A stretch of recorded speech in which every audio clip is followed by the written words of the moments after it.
所以我这个视频简单的带大家扫一下从9号到18号的整体的日内盘形。OK， 我们把时间调到2月9日，我们来看一下2月9日的日内的一些系统给的这个提示。第一单9点35做多，达到目标点位，盈利离场。10点35做多，达到目标点位，盈利离场。3点20做空，达到盈利点位，离场。最后一单因为已经接近尾盘了，所以我们有提示，这里不适合再进了。我们看一下2月10日，一共有2个 setup。第一个 setup 9点40做空，达到目标点位。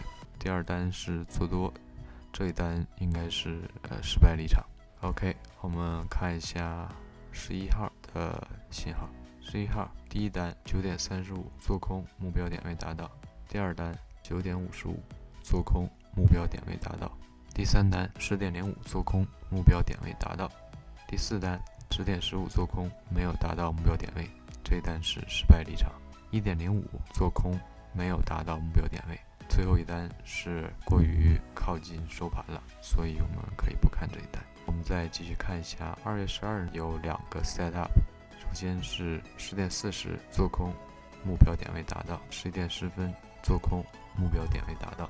OK， 我们再看一下2月13日，只有一个做多的一个信号。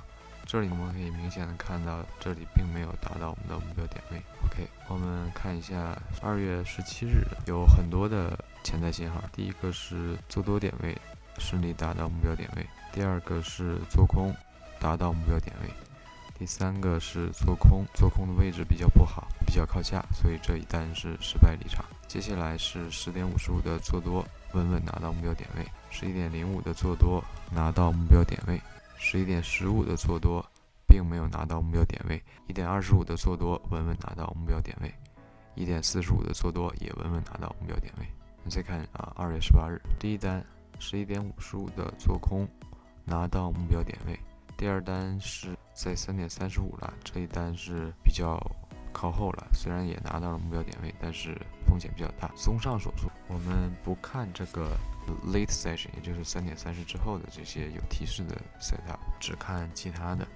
给我们最后统计可以看到，从2月9号到2月18号，我们一共是有22个可以做的 setup， 其中16个 setup 达到了目标点位，总体的盈率有73%。OK， 这就是对这段时间日内的一个总结吧。